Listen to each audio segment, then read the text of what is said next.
afternoon, everyone, and welcome to the full Cabinet meeting. I'm Councillor Susie Horton. I'm the Deputy Leader of the Council, and I will be chairing this meeting. As the Leader of the Council is in London at the moment at the Ackwend hearing. Please be assured that we have put appropriate cleansing and social distancing measures in place to ensure that this meeting is undertaken in a COVID-secure manner. Public seating has been made available. Can I please ask members and officers to remain seated throughout the duration of the meeting?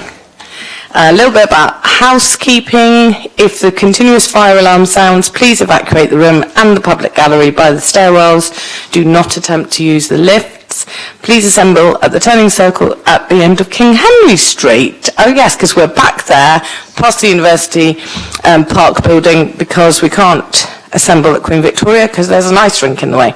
In order to comply with the Guildhall Trust's fire marshal regulations, anyone who signed in at the Guildhall reception desk should sign out when leaving the building at the end of today's meeting. Everyone speaking via microphone will be recorded and broadcast on the website, including those making deputations. Members of the press and public are also permitted to record the meeting on the understanding that it neither disrupts the meeting nor records those stating explicitly that they do not wish to be recorded. Please can everyone use the microphones and remember to switch them off when they have finished. We have all read the reports, so officers please just highlight any developments that have occurred since publication or give a headline summary of it. Okay, I'm going to do introductions now, going around the room. To my left. Peter Wolf, City Solicitor. Anna Martin, Democratic Services. David Williams, Chief Executive. Chris Ward, Director of Finance. Matthew Williamson, Cabinet Member for Health, Wellbeing and Social Care. Kimberly Barrett, Cabinet Member for Climate Change and Environment. Lynn Stagg, Cabinet Member for Traffic and Transportation. Steve Pitt, Cabinet Member for Culture, Leisure and Economic Development. Councillor Jason Fazackley, Cabinet Member for Safety in the Community. Councillor Lee Hunt, I'm the Cabinet Member for Planning Policy and City Development. Darren Saunders, Cabinet Member for Housing and Preventing Homelessness. Chris Atwell, Cabinet Member for Communities and Central Services. Christina Downey, a Climate Change Officer. Tristan Samuels, Director of Regeneration. Bethan Mose, Transport Delivery Manager. Alex Roke, Senior Transport Planner. Right, we'll go round. Josh from the News here, welcome. I'm Sam Bushby, Deputy Director for Children and Families. Hello, Michelle Sanders. I'm the Interim Head of Service for the children we care for. Jane Lemaire, Head of Economic Development and Skills. Cal Corkery, Councillor for Charles Dickens Wards and Opposition Spokesperson for Housing and Leader of the Labour Group. Sally Scattergood, Assistant Director of Housing. James Hill, Director of Housing, Neighbourhood and Building Services. Claire Hardwick, Head of Private Sector Housing. I think that's everyone.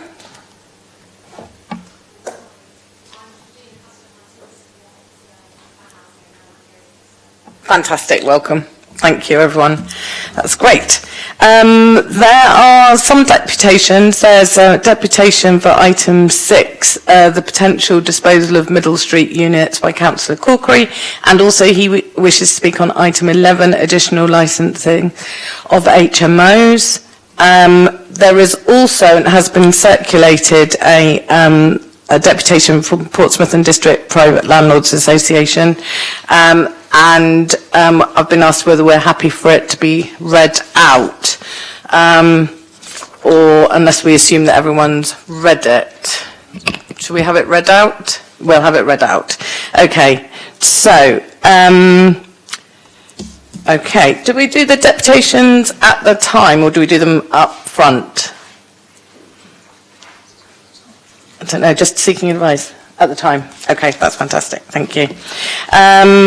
There is also an additional urgent item which we'll take when it comes to the Treasury Management item, which is on investments, environmental, social and governance considerations. And this item will go after the Treasury Management mid-year review. Okay, thank you.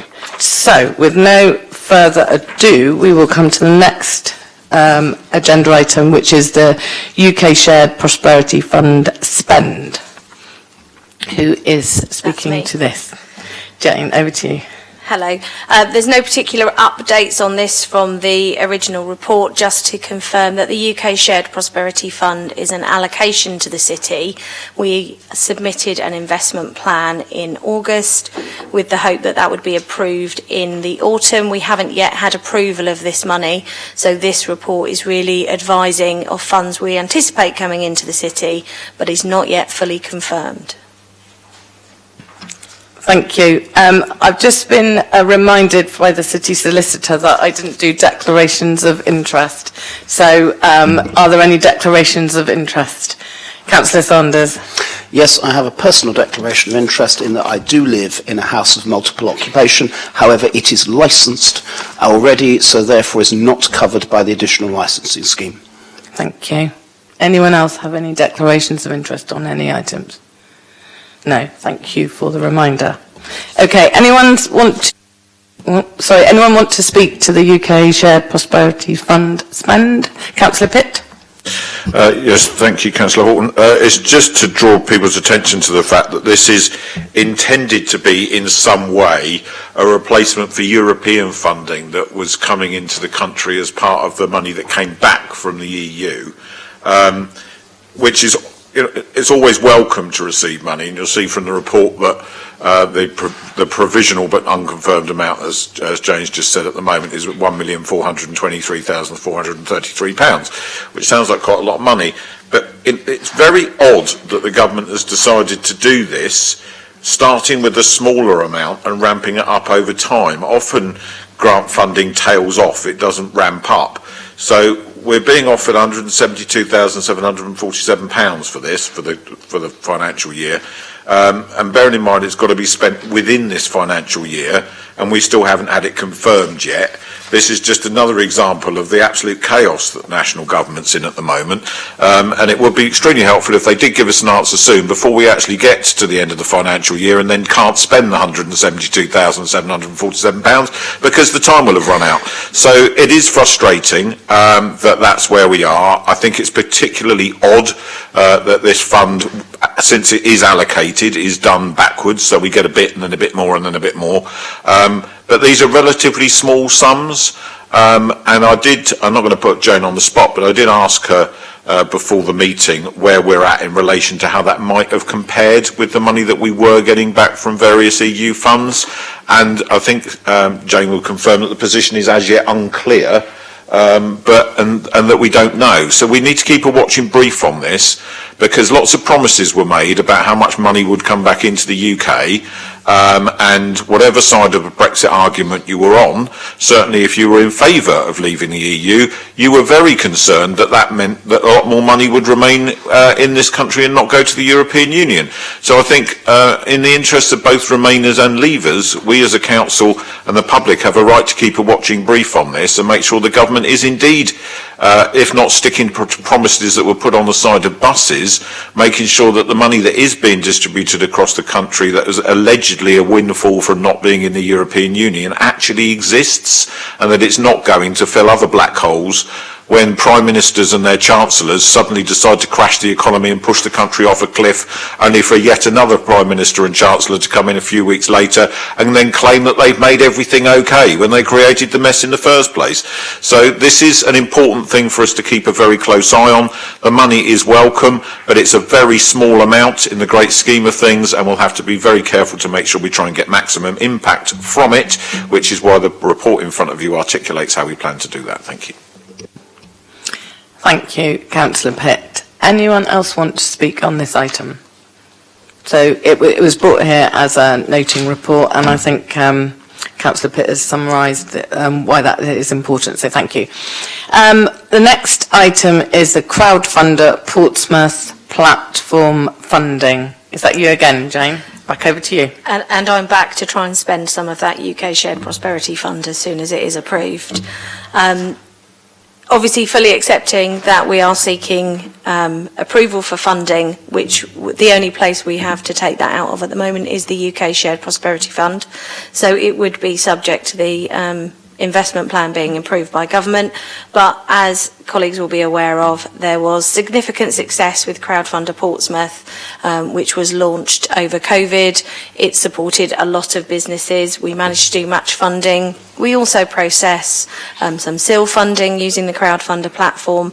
Our agreement with Crowdfunder ends this month, and we're proposing that we renew it for one further year, subject to UK Shared Prosperity Fund approval, and put a grant of £40,000 into it for match funding. Through Crowdfunder, businesses can apply for up to £5,000 match funding.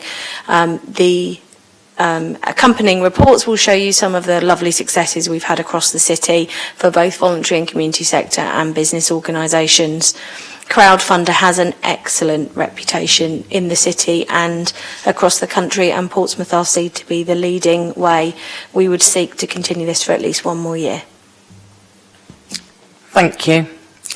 Councillor Pitt again. Thank you, Councillor Horton. And obviously that is, as Jane said, caveated on us getting this approval of this UK Shared Prosperity Fund money. I'd like to take the opportunity actually to say some thank yous. Particularly thank you to Jane and Kim Pellett and the Economic Development team for the amount of time that they spent supporting businesses during the pandemic. I raised it before, and I don't think it's something we can do too often because it was very significant.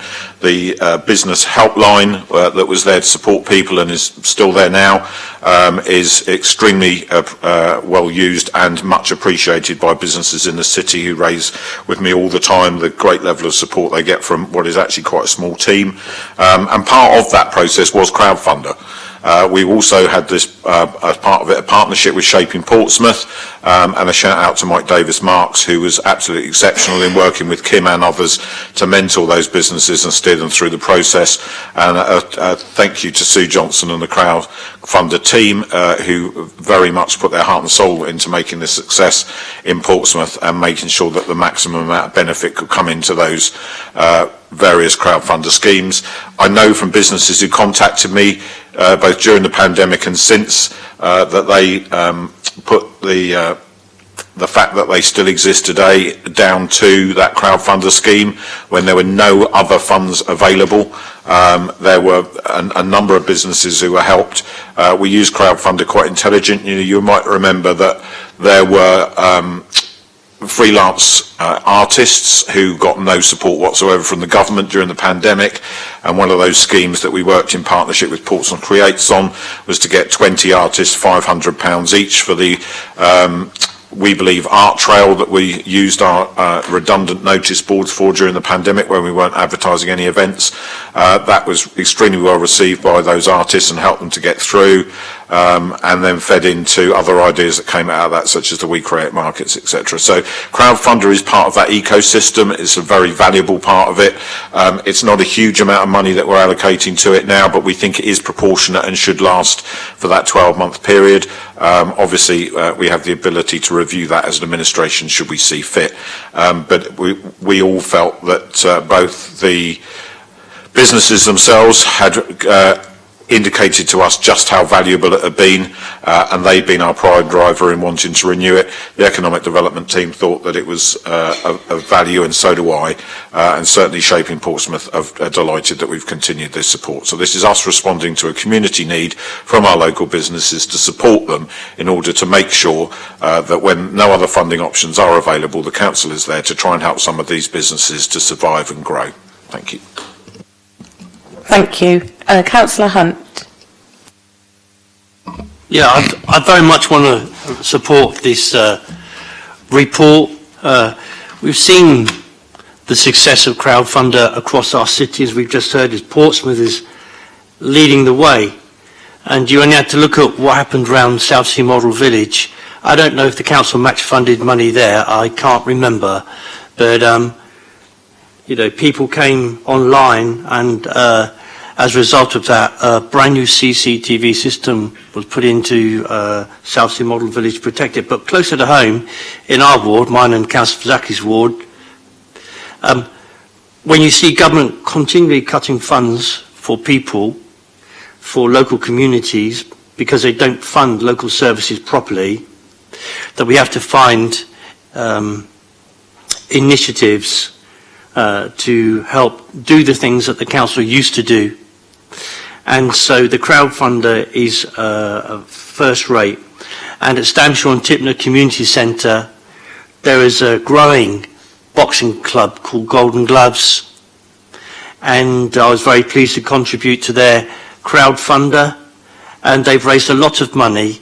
I can't remember exactly how much, but I think they have, a fair amount of money. I think approaching 10,000, and I can't be certain, but the last time I looked it was around that, and the city council has match funded it, and it's hugely important, as Councillor Pitts says, because we have some social issues in that part of the world, and the Golden Gloves Boxing Club is providing facilities and providing places for youngsters to go, boys and girls, and older boys and girls, to go do boxing and learn about shadow boxing and the healthy benefits of keeping fit and eating better.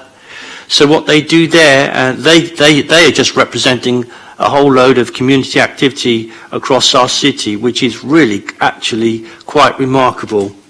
And I think the way that this council goes about its business in wanting to support these groups, and this is just one way of doing it, is really commendable. So I'm very pleased to support this report, and I'm very glad Golden Gloves in Stamshaw and Tipner Community Centre are growing and doing very well indeed, partly thanks to reports like this. And our officers, of course, for enabling it. Thank you, Councillor Hunt. So, anyone else want to make a comment? Okay, so Cabinet were asked to support an extension of the contract with Crowdfunder UK, a cost of £28,200 for 1 year, which equates to 10 months of delivery. Looks to seek a self-service model for any further delivery.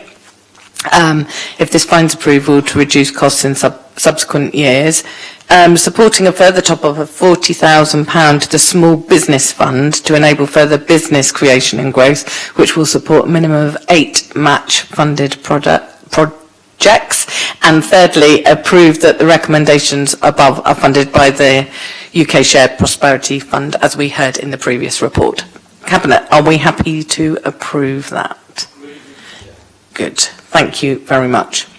Okay, the next item is related to the subsequent item, which is, this is exclusion of press and public, and it relates to the following item, the potential disposal of Middle Street units.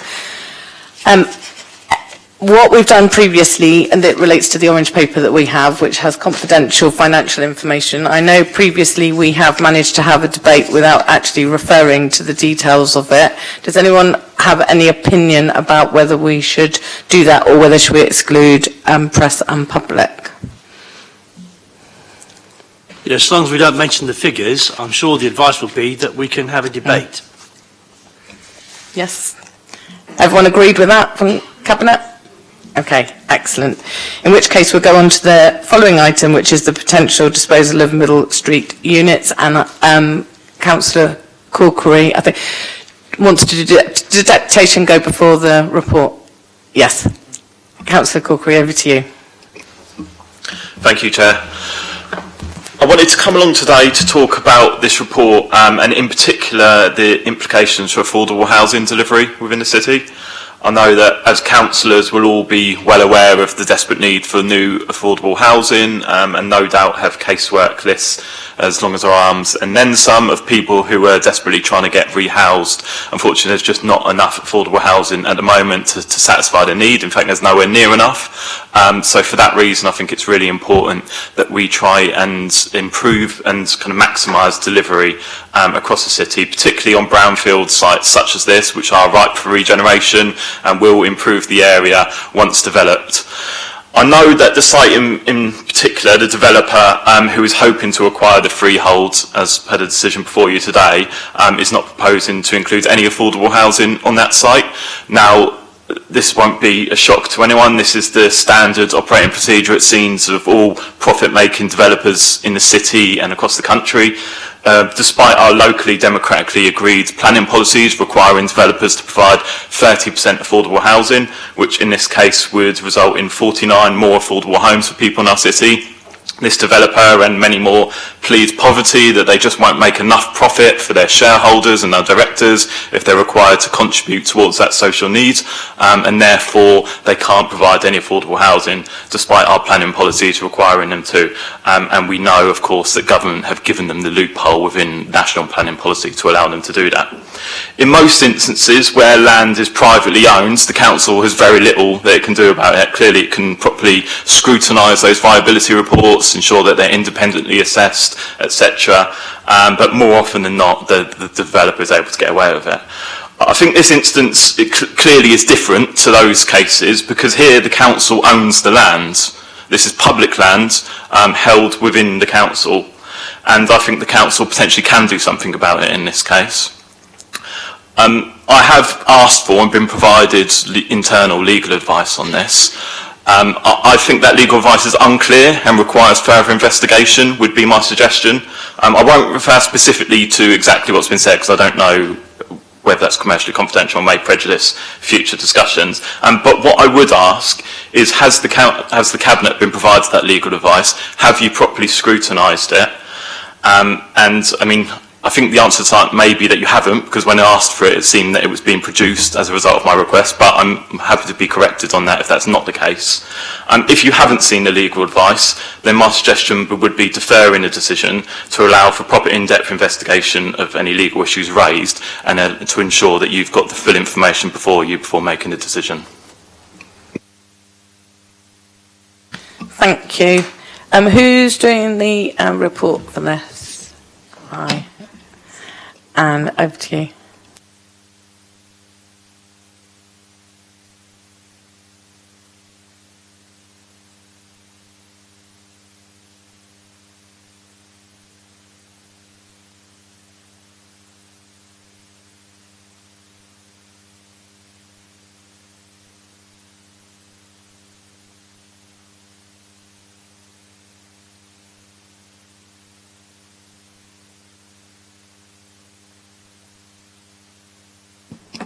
I don't think people can hear you because I don't think your mic's on, but we're not hearing. Yeah. Well, I'll just actually swap with Jane because we could hear Jane. That's a good idea. Thank you. Sorry, do you mind repeating that? Because I don't know whether it will have been recorded.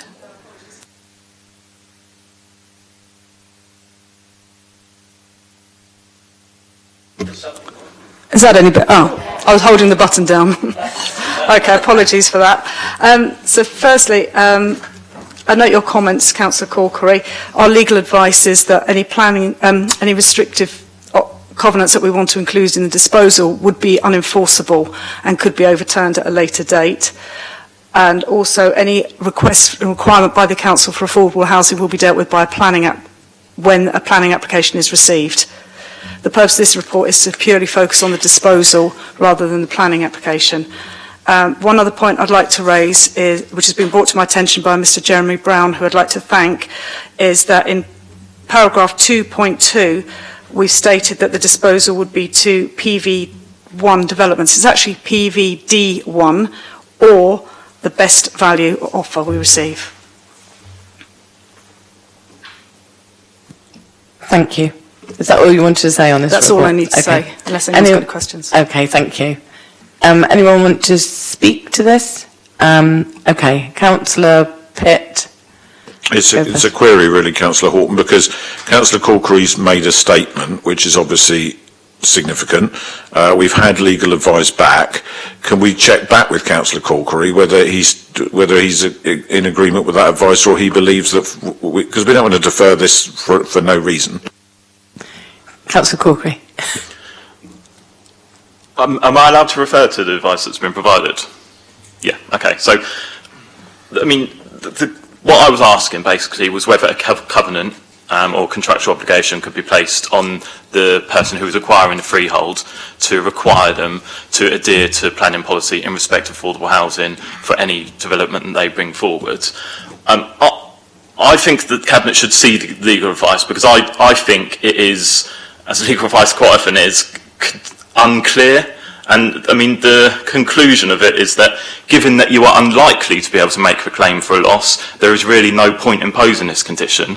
That doesn't sound to me like definitive and absolutely clear advice. Unlikely is a term used, and there's really no point imposing this condition. But unlikely doesn't say impossible. Unlikely indicates to me there is a possibility that a claim could be successful, and I think the Cabinet needs to be fully briefed about what exactly that possibility is. Is it 5%? Is it 10%? Is it 49%, which justify potentially a description as unlikely, because it's not a majority decision. But clearly there's implications here for affordable housing delivery in the city. We're talking about 49 units of affordable housing that could potentially be provided to local people. I think that you need to be fully briefed and fully clear in your mind that what the advice is that you've been provided, and what the likelihood is of another outcome being possible. Peter, do you have a... So far as the advice is concerned, it's entirely within your remit as to whether you want to waive your privilege for that advice to be shared with the Cabinet. So you can do that. That's the first thing you can do, Cal. Okay. Second thing is the Cabinet can ask me to obtain external advice relevant to a particular point you wish to raise at any time you wish. I'm perfectly happy to do that. In the sense, if you require clarification, I'm happy to obtain that for you.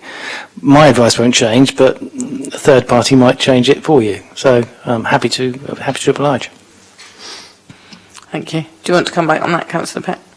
Yes, because what I don't understand is how time sensitive this is and what the risk is of the council losing the potential to dispose of the freehold should we postpone the decision today pending that updated legal advice. Because listen to what's said, and I'm by no means an expert on this, but I have, through personal experience, come across covenants put on freehold transfers before, and they're not worth the paper they're written on, in my experience.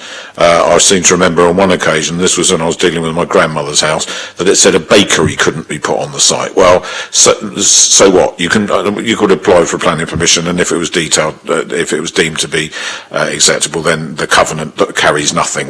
You and I, Councillor Horton, have dealt with houses where basements have been excavated, and yet the covenants on those houses say that the basements must not be excavated. They're not enforceable in law.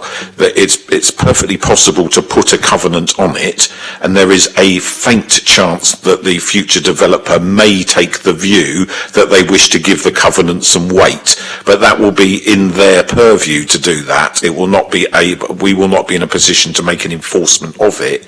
So unless somebody tells me differently, I am not at all convinced that covenanting this freehold sale will do anything whatsoever to change the eventual outcome, and I'd like to be advised if that's the case. Well, the usual position is this: covenants don't usually assist. That's the starting point. They usually undermine the commerciality of the property you're trying to sell. Okay. Secondly, if you want to deal with a third sort of type of restriction, that usually lives in the planning world with regard to how you develop the site per se. So, if I was going to be slightly robust about it, I would say obtaining external legal advice might add to undermining the commerciality of the site and might not assist us by way of being an own goal. In answer to the question from the councillor, can he have additional legal advice? Yes, he can. The point to make is, does it add anything? Probably not. I'm here to provide you with advice. If you want external advice, you can have it. I don't say it'll add anything, but it's a matter entirely for you. Councillor Sanders.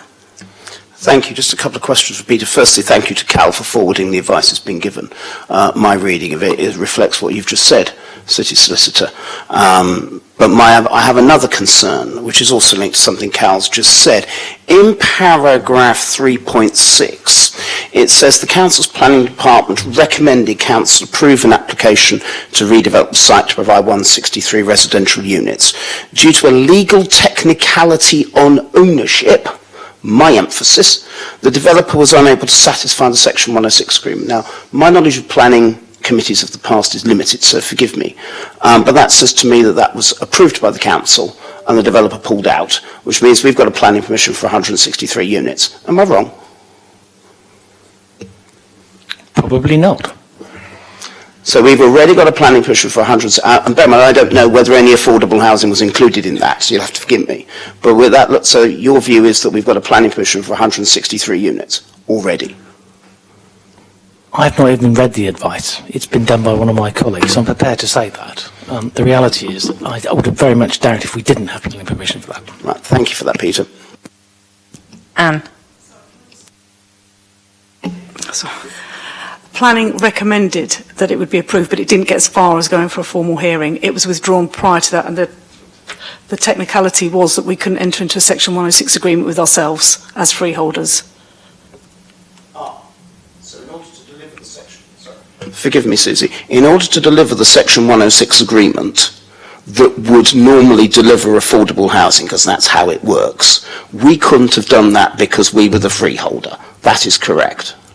We couldn't enter into any agreement for 106 with ourselves, of whatever nature.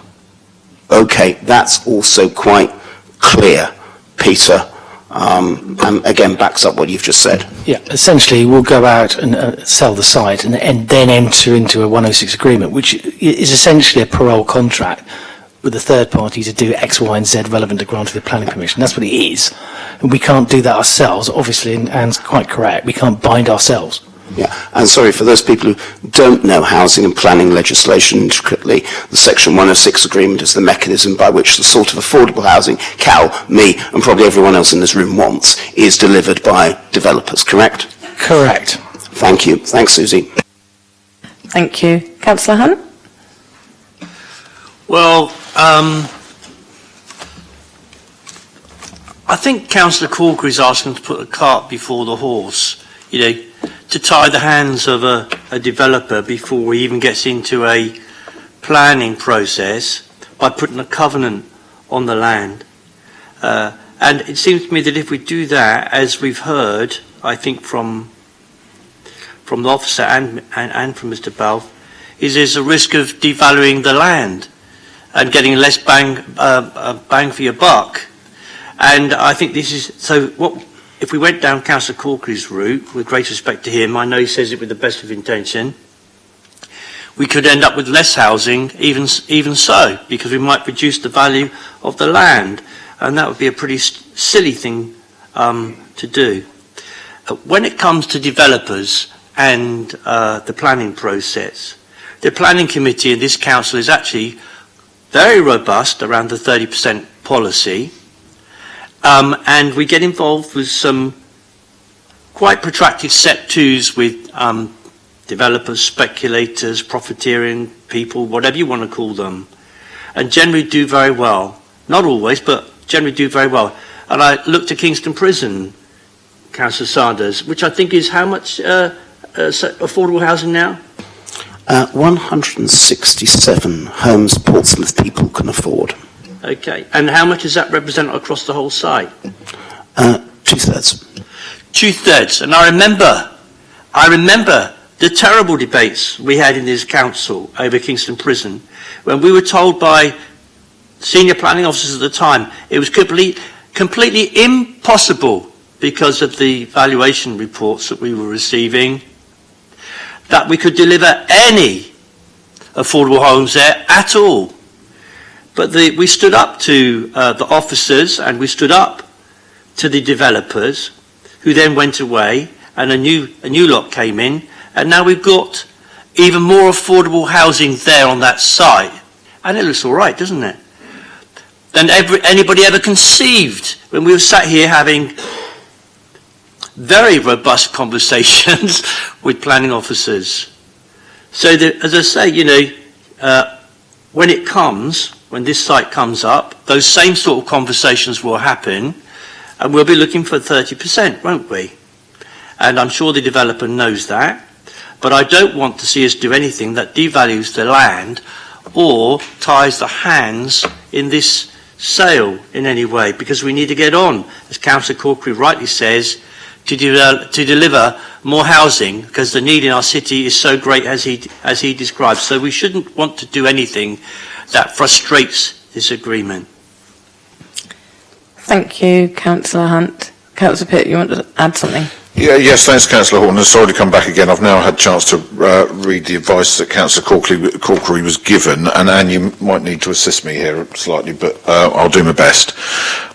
What this advice is saying is that, yes, you could impose a covenant, but that in reality, if you did something that was commercially restrictive on the future owner of the site, to the extent that they could evidence that they could not supply the affordable housing through an economic viability assessment, which is an accepted vehicle in law to evidence the inability to deliver affordable housing, the council would be unable to legally impose that covenant, nor would it be able to claim any compensation for that covenant not being imposed, because what is being proposed for use of the land by the developer is legally acceptable.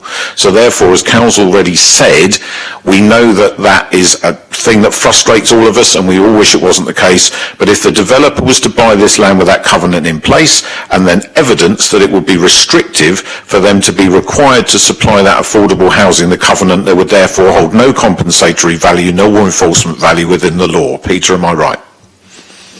That's a very good analysis. Thank you for that, Councillor Pitt. Thank you, Councillor Pitt. Does anyone else on Cabinet want to make a comment about this? Okay, so I think in simple speak, we need to dispose of it in order to engage with the process that will allow us to get the maximum affordable housing.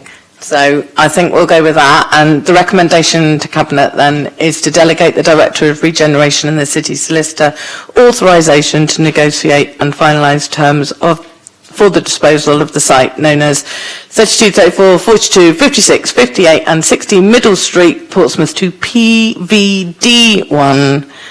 Is that right? Have I got that correct? Or the best offer, subject to the long leases currently in place in accordance with the schedule of interest as attached in Appendix B. Cabinet, are you happy with that after that discussion? Thank you very much. Okay, on to the next agenda item, which is the Ocean Recovery Declaration Update of Progress. This is being delivered over to you. Thank you, Councillor Horton. So I am providing an update to something called the Motion for the Ocean and Our Coastal Communities, which was carried in full council of May this year. As a bit of background, this is a pro forma pledge that's available from the Ocean Conservancy Trust. So that's what's been passed with some more or less pro forma pledges. So in the spirit of only providing an update of what's happened since we've talked in the previous briefings, we've had no further discussions with the MMO, Marine Management Organisation, or the IFCA, Southern Inshore Fisheries and Conservation Authority. We've reached out to them and we're just waiting for them to have the right personnel on board, but they are not very aware of this motion yet. It's only been signed up by a handful of areas in the UK so far. We're continuing discussions with the University of Portsmouth, who are about to begin an ocean literacy campaign within the city, which is excellent news, and we can join in with them there. And second to last update is that previously we wanted to begin development for an online portal, sort of interactive maps to demonstrate what we're doing here and resources, not just related to marine conservation, but also what we're doing for greening and climate change and possibly other environmental metrics as well.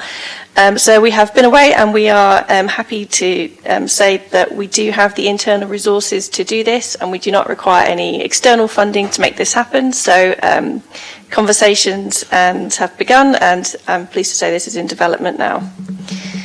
And the last item is in regards to a letter we sent to the Right Honourable Boris Johnson, who was the Prime Minister at the time, and that was sent in June of this year, and we confirm that we've not had any formal response yet from central government.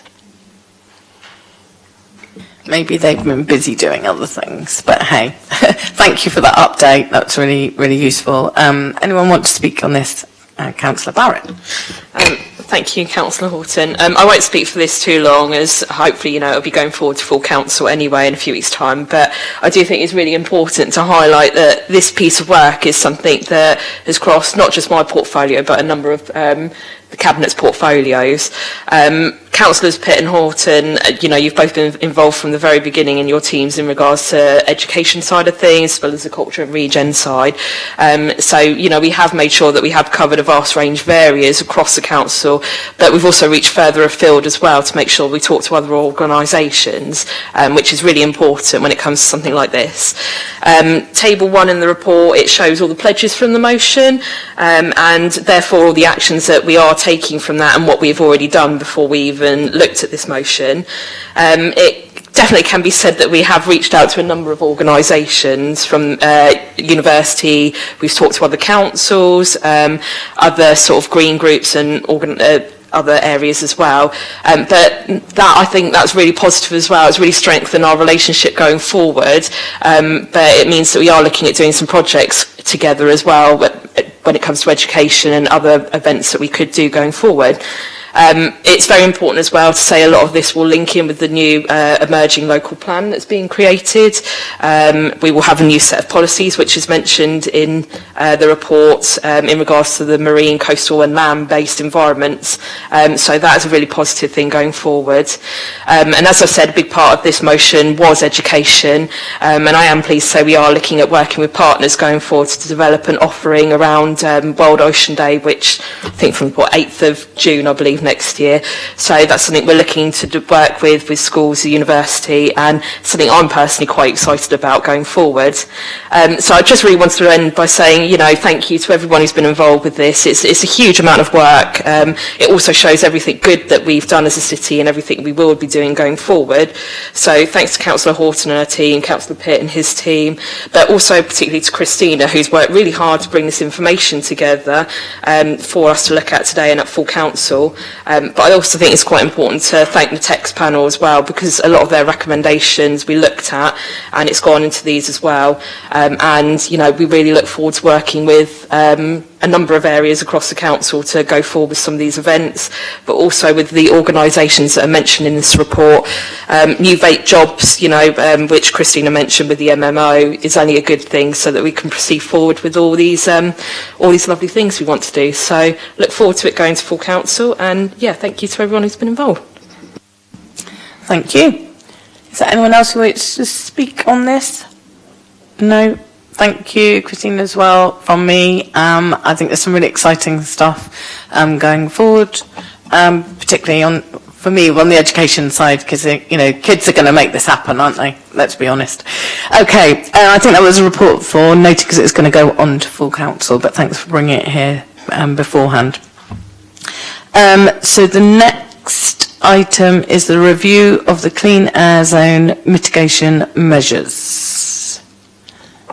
Who is doing this? Sorry, Beth. That's all right. Over to you. Thank you.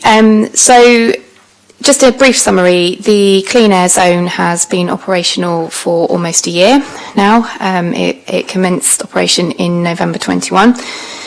As part of the Clean Air Zone implementation, there are a number of mitigation measures also rolled out, one of which was the Clean Air Fund.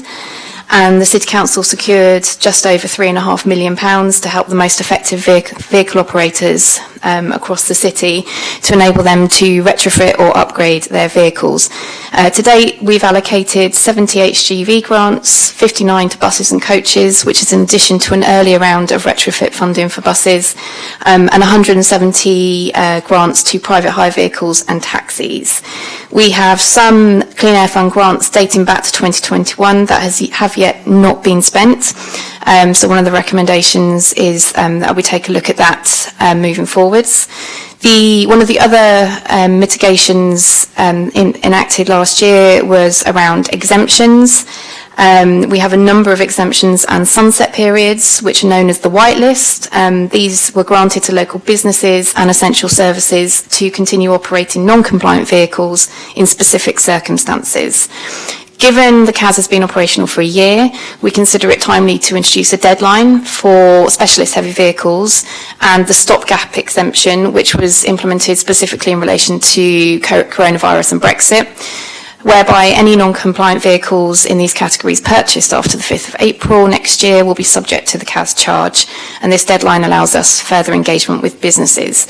We're not proposing that this deadline is imposed on emergency service vehicles and other specific vehicles as well, as detailed in the report. So just a summary, we're recommending to Cabinet that it approves delegated authority to the Director of Regen to withdraw unspent Clean Air Fund grants with a view of redistributing unspent funds and ultimately close the Clean Air Fund.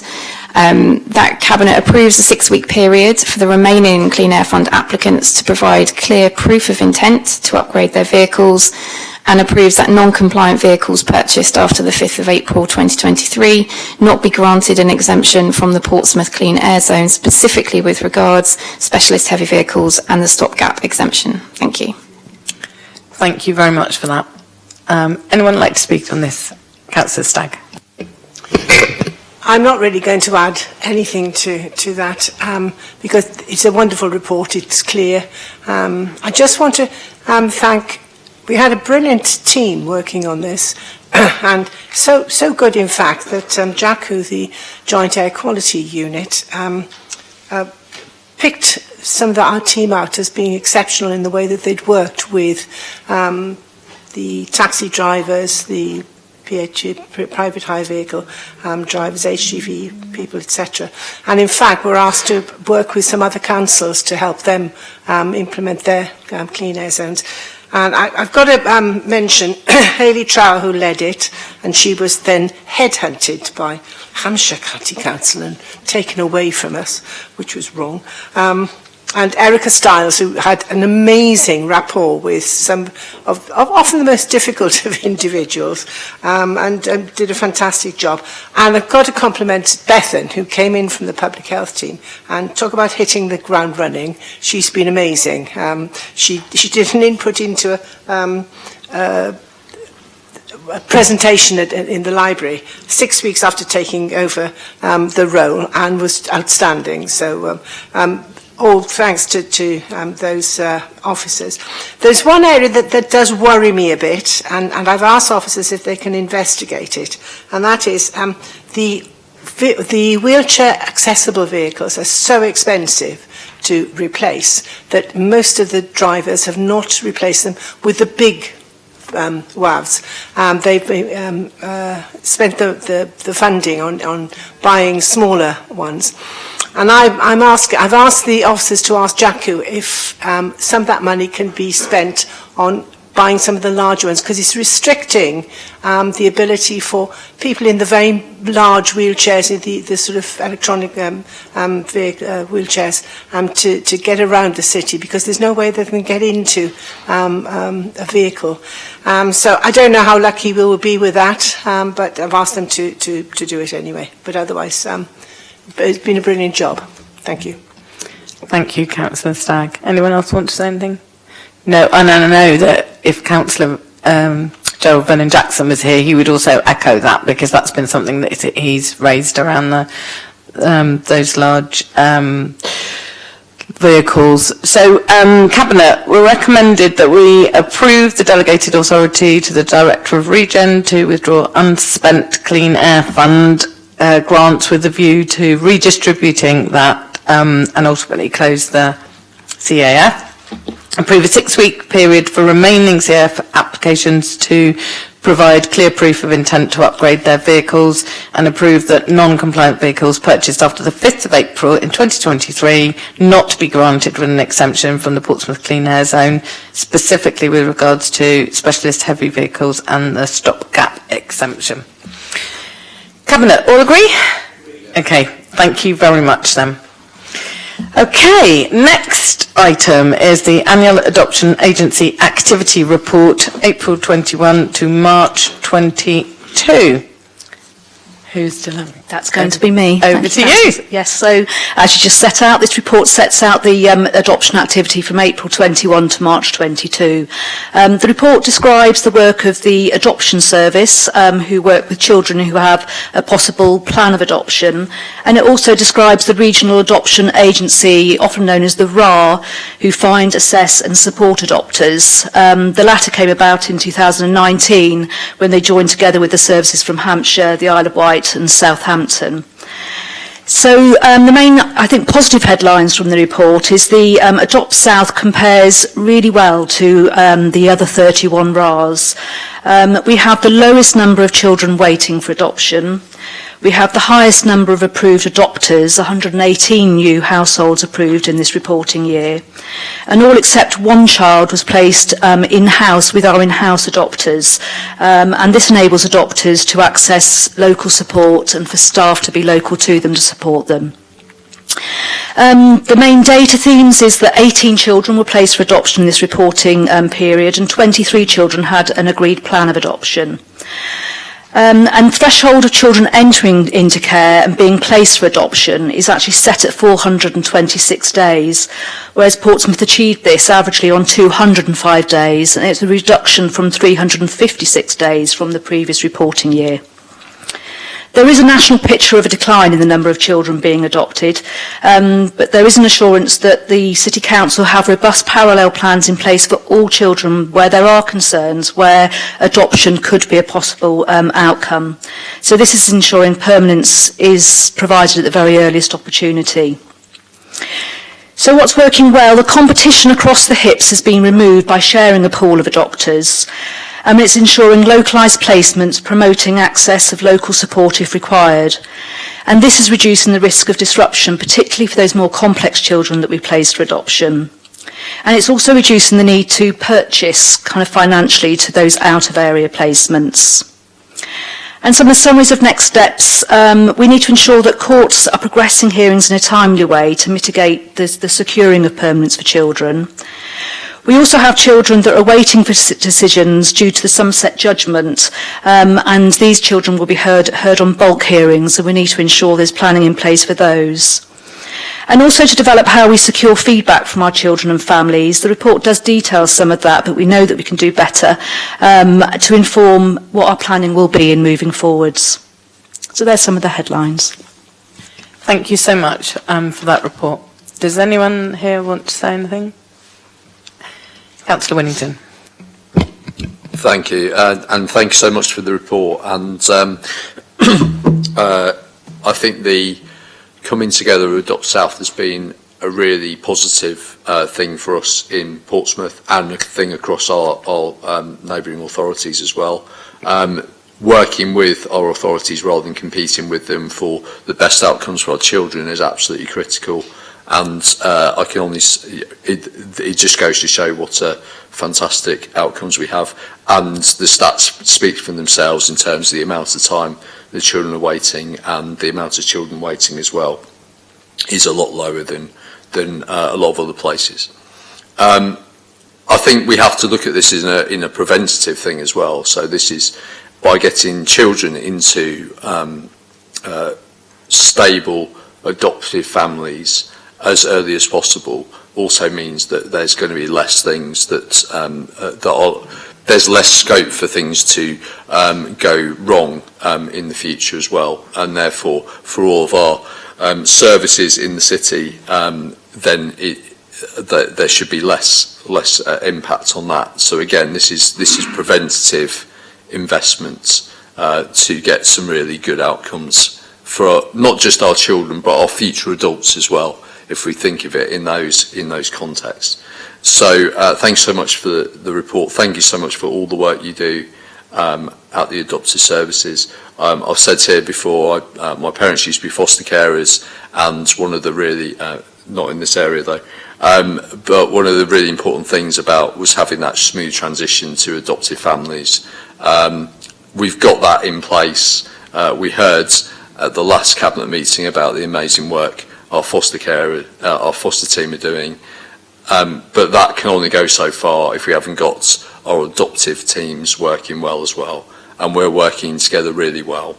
and this goes to show it, and long may it continue, and thank you so much to everyone who's involved. Councillor Hunt. Yes, I just want to say something human about the report. Is that when a young person is in such, is removed from their home or whatever, and in such turmoil that they go into care, and then they go through fostering, which is the most wonderful thing to do. And I would appeal to more people to come forward and do it. And then to go on then, we see now increasingly foster parents adopting, that it is a fantastic thing to do, because there's a really rotten world out there for some people, and we can't change the whole world, but we can change the world for one or two people who come into our lives, and it's a tremendous thing to do. And if more people could do it, I think the world would begin to change for the better even more. So that's just the human side of it, giving someone a chance and a life. Thank you, Councillor Hunt. I was going to pick up on the human bit, because this is a report that has to come here every 6 months. And you're right, you can look at the facts and the figures, but it's really important to see the human beings behind it. I do think we need to be clear that we don't conflate fostering and adoption, because they're two very different things, and we did have the fostering report last time, although the link between those two pieces of work is really crucial when it's done well. I went to observe on an adoption panel a few weeks ago, which has probably opened my eyes even more to what I've been reading these reports for years, but actually to sit in on a panel and see the skill of the facilitators, but also to see the support that they'd had from social workers in terms of getting them in the best place to be approved for adoption with specific children as well, was really, really humbling experience. So, and I think, all of us in this room would agree that we should never, ever, ever lose sight of the fact that this is somebody's life, and the difference that it can make, and how important it is that we continue to with the attention to detail and the investment in the relationships of everybody involved in this process. So thank you so much for the report. I know that joining Dr. South, as Councillor Winnington has said, was a really positive move, and we should continue to work with them in that best way possible with that in mind. So thank you so much for the report. Okay, so the next report is the Social Value Progress Report. Is that Natasha? Over to you. Thank you. So this report just provides a bit more detail on the activities that have been underway since January this year. There was a progress report on the implementation of the policy that was adopted in March 2021. Following on a similar theme, the Portsmouth model for social value focuses very much on the impact that it has for residents in a very human way. The work that's been undertaken does get quite technical in terms of toolkits and contracts, but what the team have been focused on very much is identifying what the local need is, and then matching that through the procurement and contract management process to fulfil that need. So the report outlines areas where we'd identified some specific asks for our city, and then the work has been undertaken to apply a financial proxy against those areas of need. Those are listed in the report, but just for some examples, we were looking for more local people to be in employment, and local job creation through applying our toolkits to contracts has a social value of £5.6 million. Local supply chain spend, volunteering hours for our voluntary community sector, etc. And more details of that are in the report. So going forward, a lot of the focus now is to engage with our partners in the city, and that's a focus for the work over the next 6 months. And we will be going to the Health and Wellbeing Board tomorrow, in fact, to engage with partners around broadening the Portsmouth model of social value across our partners in the city, and looking to spread that more broadly for the benefit of the city. Thank you. Thank you, Natasha. Councillor Atwell. Thank you. Thank you, Chair. Thank you to Natasha and to Richard for the report and for your continued support of social value in Portsmouth. I'm really proud. I'll continue the human theme. I'm really proud that our policy, the Portsmouth model, unlike other social value policies, really puts its recipients at the heart of it. There's a lovely example actually in the report about Hughes and Salvage, who've been, gives me an opportunity to name check them. They've been terrific. And actually just that piece of work that they've done in Cottage Grove, which meant that they went in and did some maintenance work, but it meant the school could then spend that amount of money on books for children. So that's a terrific example of the impact that our social value policy is having, and we'll develop that. As Natasha said, I think the next phase is the really exciting bit. We've achieved a lot in a little over 18 months, including being shortlisted for a National Social Value Award in public sector leadership, which I fully intend to win next year. So we've done a lot. The next phase is exciting. We're having a conference in February.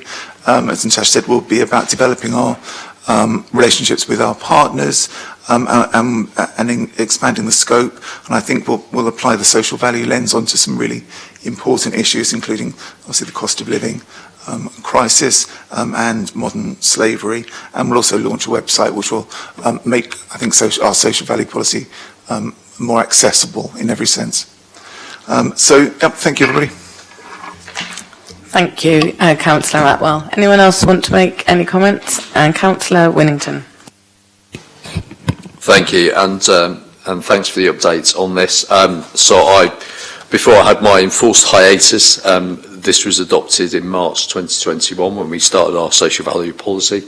One of the things that I know was galvanising at the time as well was about the fact that procurement rules had changed.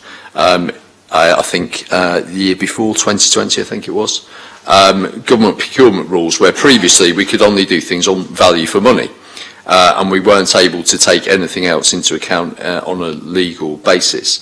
Us now having this toolkit in and being in use is a really encouraging thing, and taking it forward further, and we've had a couple of examples there about working with the Minstead Trust in Society St James on that, which I think has been really positive. But I think that's something on a really practical basis, looking at all our contracts going forward, not only the ones that we've already used the toolkit on, is something that is really positive, because something we want to do as a council, as Councillor Atwell has been saying about us going for that award, which hopefully, let's hope we will win it next year, is around that Portsmouth model of social value, and embedding that in our contracting and in the way we work with our community and engage with our community is absolutely critical. So I'm really pleased to see this report, to see the feedback and the update on it, and I really hope that can become completely embedded in the way we do things as a council going well into the future. Thank you, Councillor Winnington. And I think just to agree with all those points, but just to add to the fact that I think Councillor Atwell brought it to this cabinet to demonstrate how it affects every single portfolio. So as a cabinet, we need to be focused on that, but also how it interacts with those other things like the cost of living stuff is actually what you need to get to a point where it doesn't feel like it's a separate thing, that it's integrated into, and that's what I think Councillor Winnington was highlighted, into our day-to-day practice throughout the council. So thank you. It's an update report, so thank you very much for that. Next item is additional licensing of houses in multiple occupation. We have two deputations. One is Councillor Corkery and the other one will be read out. So we'll start with Councillor Corkery. Thank you, Chair. Let's find my notes. So I'm glad to see this report coming forward today. Clearly, landlord licensing is something that the Labour Group has had a lot to say about over the last couple of years. We launched a campaign back in 2019 specifically around landlord licensing and asking the Cabinet and the Council to look at what's being proposed today, extending or adding additional licensing of large HMOs within a city and also selective licensing of non-HMO properties. Over the past 3 years since we've launched that campaign, we've done a lot of work around it, including bringing a motion to full council on the issue, including it in all our local election manifestos as a kind of top pledge, and also taking a petition round on the doors that we knock on kind of all around the year, speaking to residents about the impact of the housing crisis on them, and particularly where there have been issues with privately rented homes, and how we felt that they could be better regulated through the use of licensing. It's not been a kind of straightforward campaign to run over the last couple of years. Clearly there's been a lot of resistance from various quarters, some within the council, some outside of, and I think we'll probably hear a little bit more about that in the next deputation. But we are glad to see now that this is being brought forward, and we're clearly supportive of the rolling out of additional licensing to cover larger HMOs. Supportive of the report, and in particular I wanted to say a few words about the options that are presented to you for decision today. And I want you to kind of seriously consider, I'm sure you will anyway, but our preference I think would be for option B, which is the tiered licence structure and targeted approach to regulation. I think this is a really useful and innovative approach towards licensing. It responds to the concerns that have been raised in some quarters about how resources are targeted, and I know a regular plea from the landlord lobby is not to unfairly target, as they would see, the good landlords who are doing what they should be, and ensure that resources are targeted appropriately on the dodgy landlords and the people that aren't fulfilling their responsibilities. So I think option B is a good way of doing that.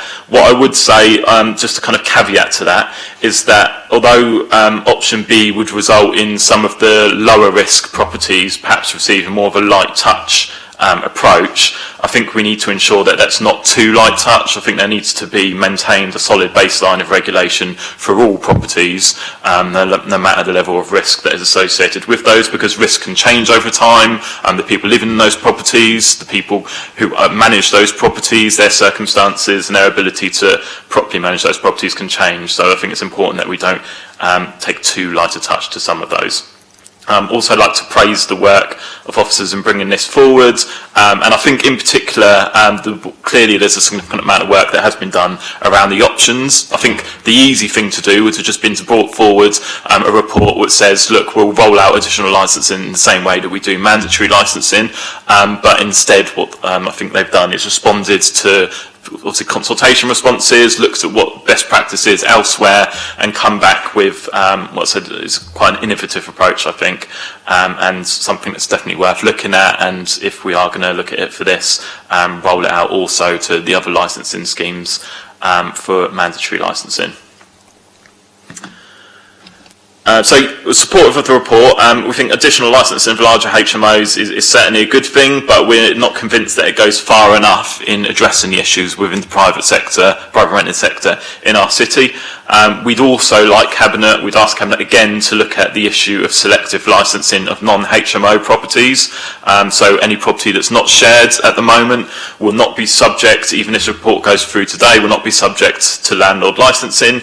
We think there are lots of issues within non-shared properties that we've come across through casework and being out and about in the community, and issues that need to be addressed. I recently had a bit of casework just to kind of point to this fact of supporting someone who was living in a ground floor flat within a converted house.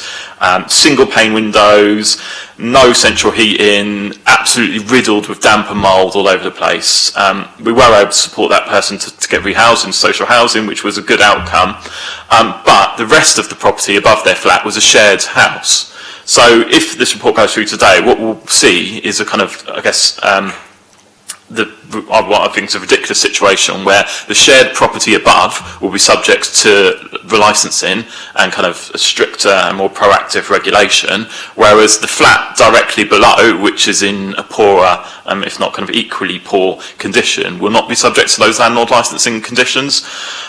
So we think for consistency and also to ensure that everybody across the city can enjoy a decent and safe place to live, that selective licensing of non-shared property should also be explored. We have heard before that there's apparently no evidence basis to justify such a policy. We were told that about additional licensing, which is before us today. In fact, that's the reason why a few years ago, Darren, Councillor Sanders, removed the requirement for larger HMOs to be licensed, because at that time there was no evidence. Now, I think the reality is that if you ask for evidence to be, or if you ask what the evidence is for a particular policy to be implemented as the political leadership of the council, evidence will be brought forward. So I do think this is a kind of a case where if the political will exists, then policies can be implemented and policies can be changed. And I think we're seeing that today with the reversal of the decision to get rid of additional licensing. Clearly we welcome the fact that it's coming back, but we'd also like that to go further by looking at selective licensing as well. Thank you, Cal. Anna, do you want to read out the second deputation then? Susie, I think just before you do, it's not contained within the papers before us today, but Councillor Corkery's deputation has moved us into the area of selective licensing of non-HMO properties. I should declare that as is just stated on my register of members' interests, I do not own any rental properties, but my partner does. I don't think that's relevant here, but I thought since he's strayed into that area, I ought to mention it. That's fine. Do you need other people to say that, if that's the case for them? Is there anyone else who needs to declare that interest? No? Just say I live in a rented property. So do I live in a rented property. Well, just to follow suit, so do I. Oh, I've got all sorts of memories of a full council meeting coming back to me where everyone had to leave. Okay, we'll go on to the second deputation. Sorry, can I, before we go on to the Portsmouth Landlords deputation, can we get legal advice? Because so far as I'm aware, private sector housing have all the, because I listened carefully to what Councillor Corkery said about him wanting to go further than even this now. But I remember Windsor House last Christmas, and it was full of mould, in your area, of course.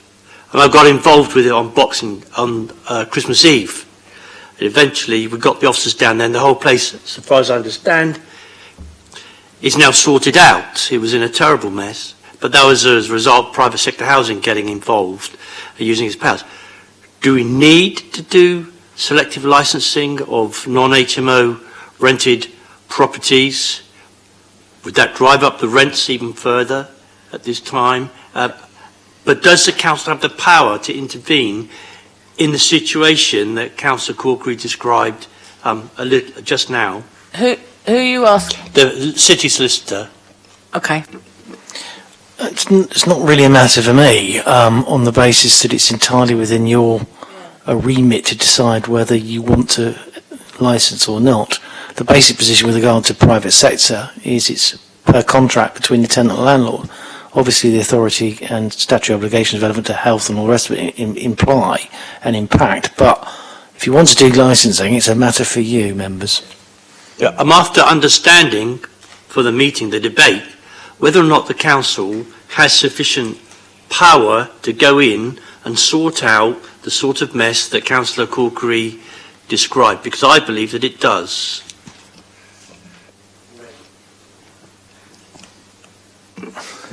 Possibly in terms of a sort of general construct of competency, but usually it's the tenant suing the landlord per contract, relevant to the premises being unfit for human habitation, or in breach of a covenant or implied covenant relevant to the contract you have.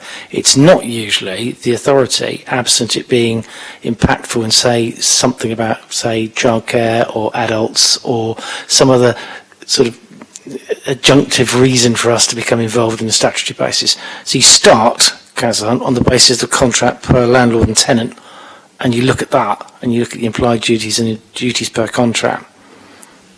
So I'm very mindful of the recent case that's on the television yesterday and the day before, where mould was the cause of death for a child, and the council housing boss is required to resign because I think it was did not get involved and the council did not use his powers. No, I think that you're conflating the two things there. First of all, you're looking at social housing and housing within the remit of social control, i.e. through the authority, and distinguishing from a private sector landlord.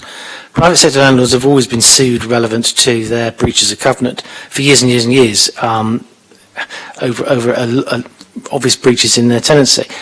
That particular circumstance was relevant to a officer of the authority who was engaged under statute to manage that housing portfolio, failed, or apparently failed, and I couldn't possibly comment beyond that, but that's why they were involved. Thank you. Indeed. In that case, I lean towards sympathy with Councillor Corkery. Claire? I can answer some of what you've been talking about. So, under the Housing Act, we do have powers to be able to go into properties and inspect them and take appropriate action where we find issues. Generally speaking, that's in a reactive sense, so when we're made aware of an issue, schemes such as licensing are a means of doing that in a proactive way. But the overall discussion here, I would suggest, probably belongs with our private rental sector governance board, which we meet with on a quarterly basis to be able to discuss matters like this. Thank you, Claire. I think if we stick to what we've got in front of us and the decisions we've got to make, but also we do need to hear this other second deputation. So over to you, Anna.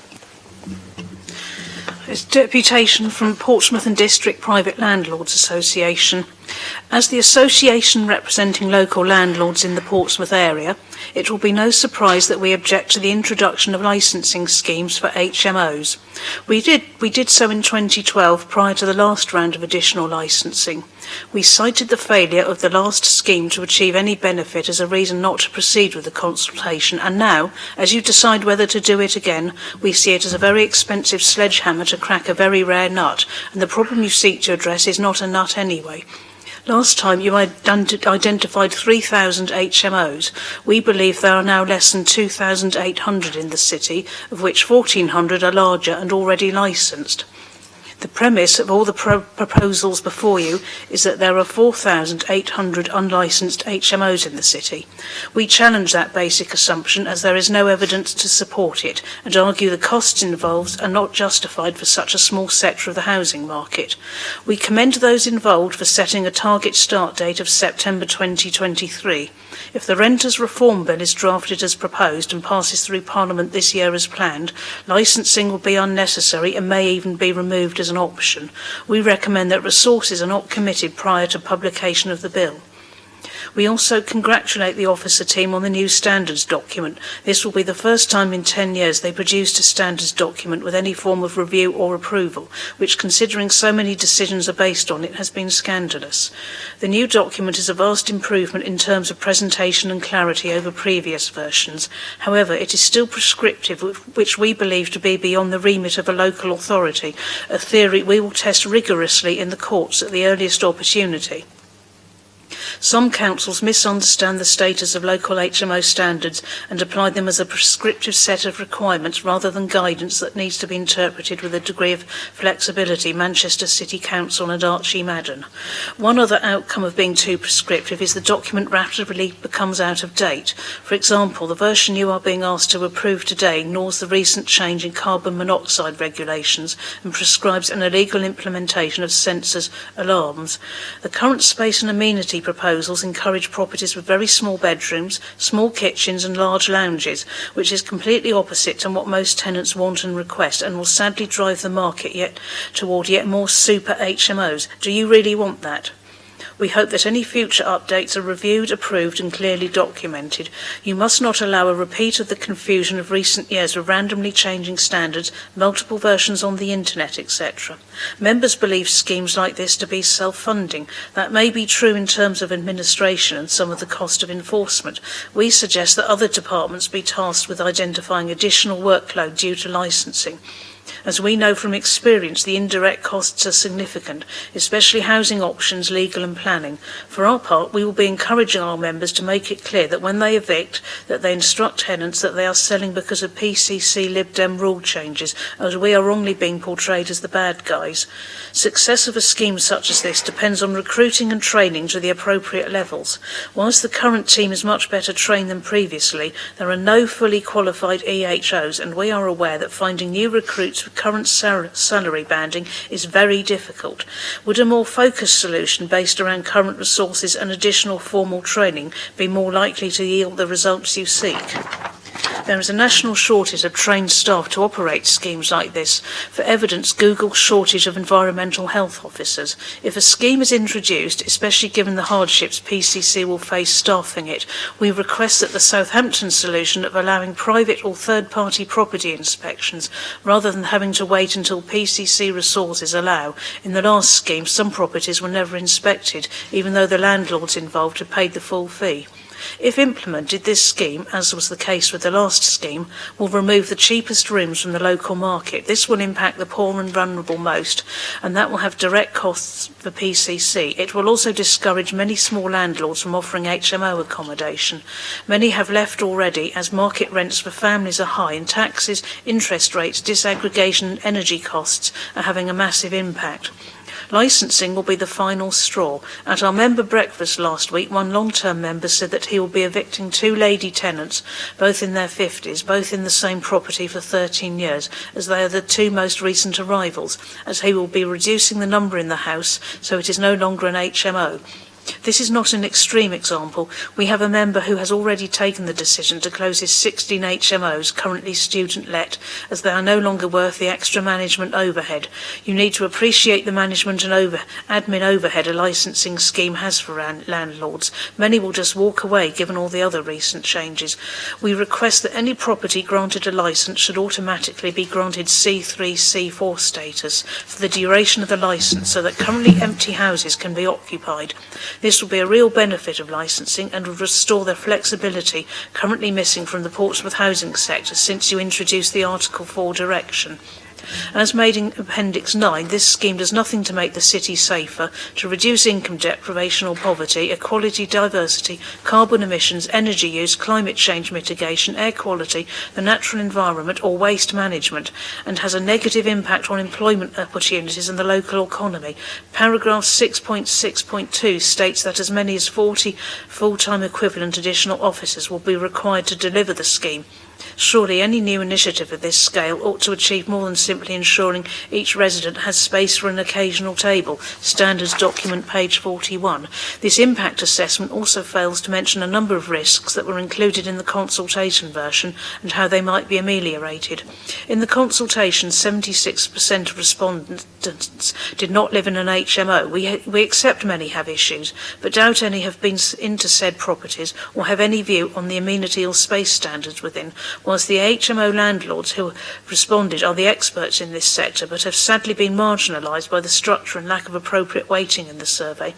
We know you are keen to raise standards in this sector, not that evidence suggests that the issues your constituents raise have anything to do with HMO tenant space or amenities. We will comply with the rules, but increasing standards increase costs, which is reflected in rent, so please be prepared for the cost to PCC and the heartache for those affected, as the most vulnerable in the city find themselves priced out of the private rental sector. With that in mind, we reiterate our request that you do not proceed until the Renters Reform Bill is published, as we are sure that will change the regulatory landscape in this area. Signed on behalf of the 500 members of the Portsmouth and District Private Landlords Association by all the current committee. Thank you, Anna, for reading that out. I shall go straight on to the presentation of the report, which I'm assuming is Claire. Thank you.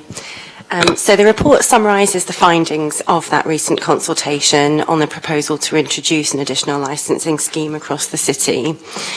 It outlines the proposed additional licensing scheme in Portsmouth, having taken into account the responses to that consultation, for Cabinet to decide how they wish to proceed with formal introduction of the scheme or not. And it also presents the updated private sector housing enforcement policy and private sector housing space and amenity standards for HMOs for Cabinet to decide on their adoption. So there are layers to the recommendations within the report. So firstly, Cabinet must have regard to all of the responses to the consultation and the evidence that was previously presented to Cabinet on the 22nd of March this year, together with the matters set out within the report to consider whether additional licensing schemes should be introduced in the city or not. If Cabinet believe that a scheme should proceed, it's recommended to designate the whole city as subject to additional licensing as outlined in the report, which would come into force on the 1st of September 2023 for a period of 5 years. There's also a recommendation that delegated authority be given to the Director of Housing, Neighbourhoods and Building Services to proceed with that designation. Approval of the licence conditions contained in Appendix 7 of the report. And that also Cabinet consider the two different options that have been put forward within the report, outlining alternative models to licensing. And broadly speaking, that's option A, which is more of a traditional approach to licensing and follows the same structure that the Council's current mandatory licensing scheme follows. Or option B, which is an alternative tiered structure for licensing with terms based on the compliance or competence of the proposed licence holder. So if Model B is the preferred option, Cabinet should also approve the policy for landlord accreditation contained in Appendix 8, which closely links to distinguishing the terms of those tiered licences. They should also instruct officers to present a further report to Cabinet before September of next year with proposals to alter the current mandatory HMO licensing scheme to be more in line with that model. There's also a recommendation for either of those models that Cabinet approve the adoption of the proposed fees and charges structure as outlined in the report for the preferred model, and that officers should bring a further report to Cabinet reviewing those fees before the commencement of the scheme, and then again annually throughout the scheme. And finally, regardless of whether Cabinet do decide to proceed with the introduction of additional licensing or not in the city, it's recommended the approval of the updated private sector housing enforcement policy and the updated space and amenity standards for HMOs, and that both are implemented from the 1st of December this year. Thank you.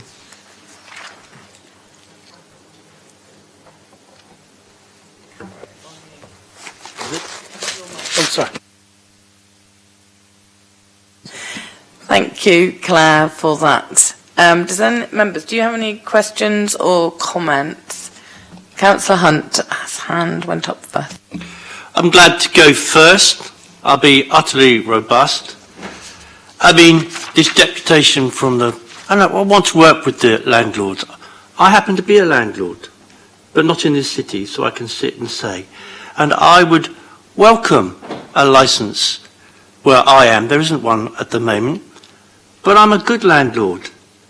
I make any changes that are required. I've not put the rent up in many years.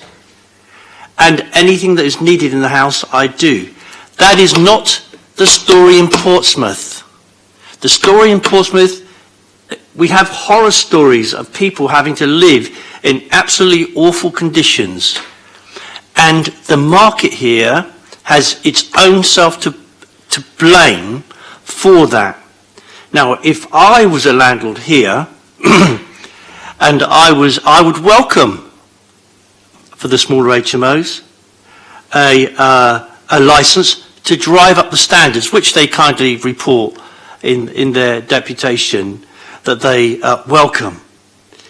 This council has done so much over nearly 10 years now to drive up the standards of HMOs, and I won't be bashed around the head by anybody, not least landlords. And I know the costs of running a rented property. I know all the bureaucracy that goes with it. But I would say to them, welcome this, accept it, and show your tenants that you are willing to comply with decent and basic standards around your HMOs. But to hear in this, unashamedly, that some landlords are going to chuck out two 50-year-old ladies at this time simply because they've got to afford the cost of a licence explains exactly why this report is here today, because they don't care. There are too many landlords who don't care, who do not take responsibility for their property, and leave them to go bad and sour and make people live in them. The kind of properties that Councillor Corkery was talking about just now, the kind of horror stories that we see so often, the kind of things that people come to us about, with rats running through the houses, these private rented properties, including HMOs. And if the Portsmouth Landlords Association thinks that the public won't like what we're doing, when they turn around and say that one landlord is going to shut down 16 HMOs, which are student lets, then they don't understand the politics of this city either.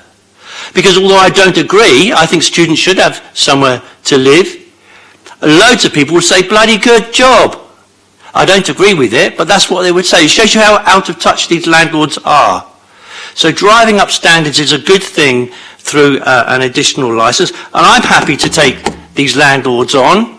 I'm happy to tell them not to bash us around the head with super HMOs, because we see in the planning committee every month the standard of HMOs has got up and got better for the people who live in them. And consequently, that improves the income for landlords because people want to live in them. The market for them is quite competitive.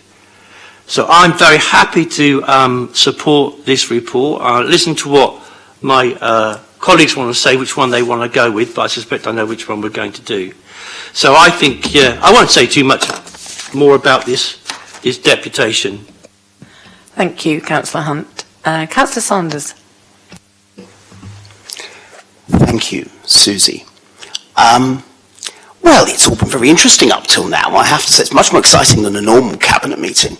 I have to say I both welcome firstly the landlord's deputation and that of Councillor Corkery, which says that Liberal Democrats in this city have been looking at, were first into this issue in 2013, 6 years before our Labour colleagues joined us. I'm grateful they joined us on that. And we've been, but because as with Councillor Hunt's issue of the Article 4 directive, and the policies around making sure HMOs do not dominate in our city, we know the issues that have been faced, and we have been taking the tough action required to deal with bad landlords whilst rewarding good ones.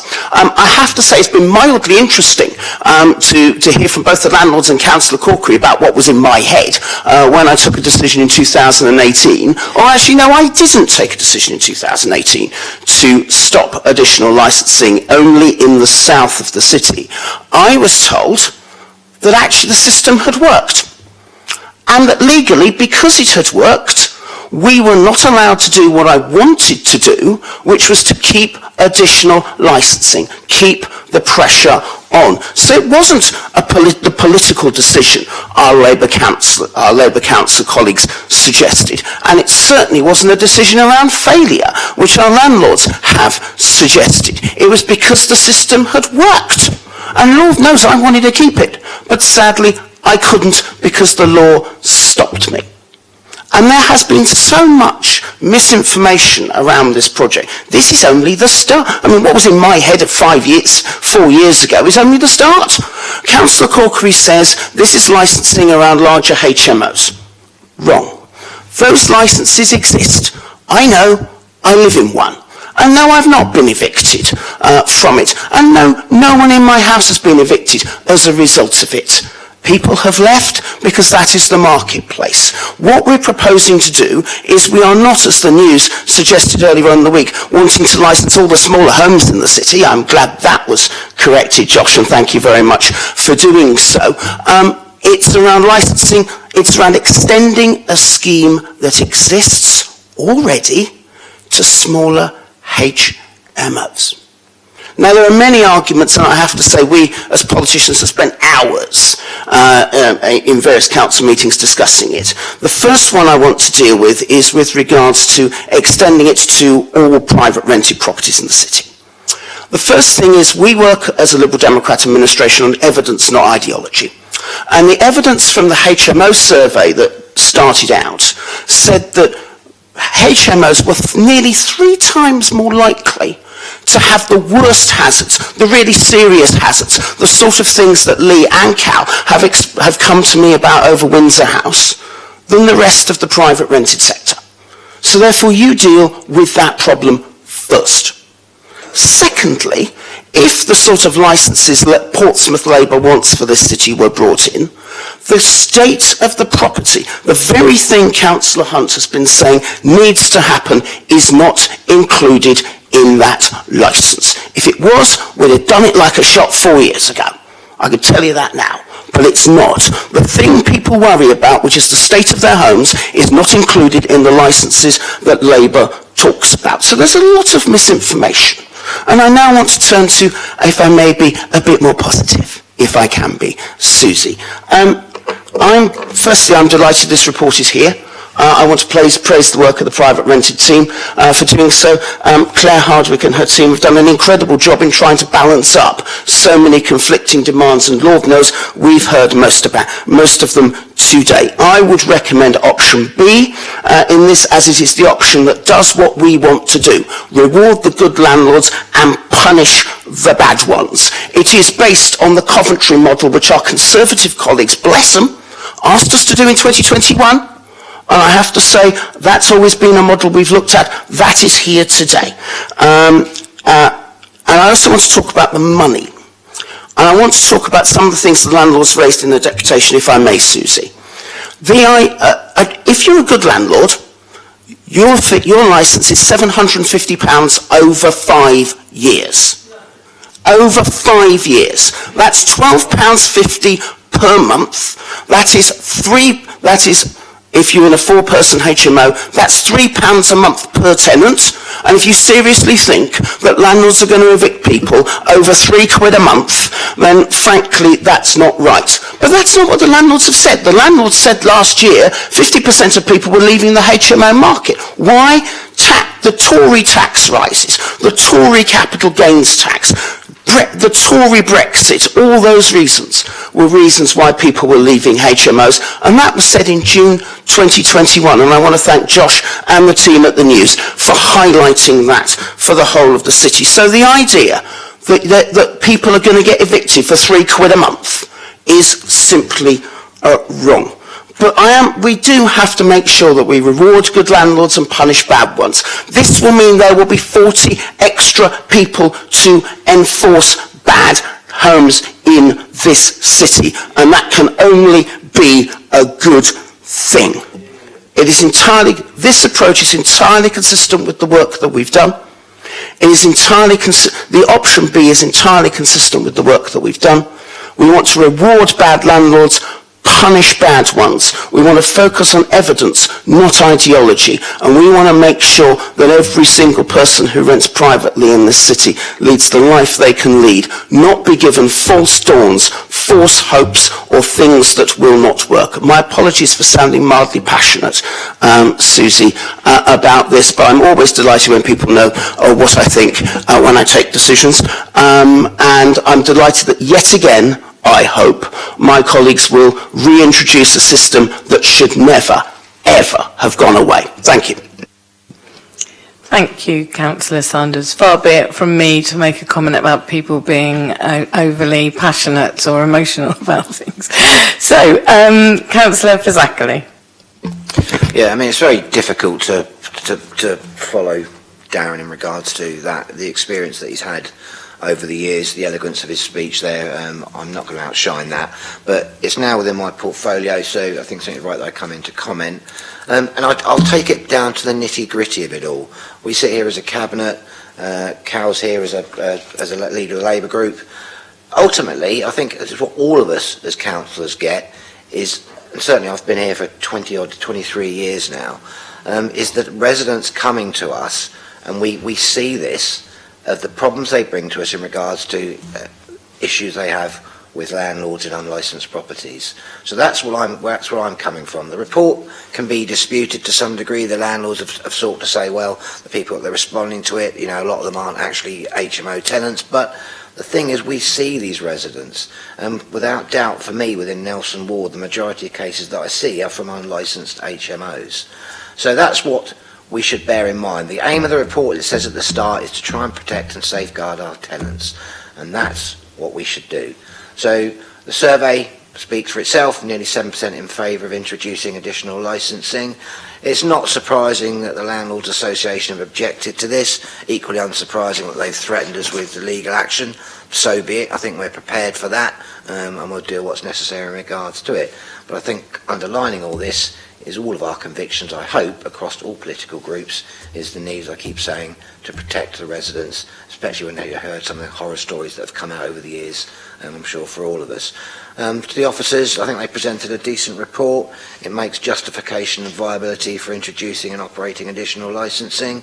And it's also interesting to note the local landlords seem to be out of sync in regards with the National Residents Landlords Association, which you'll find from, I think, highlighted point 5.2 in the report, where actually the National Residents Association say that all landlords and agents should be treated the same. But summing up, basically, I support this.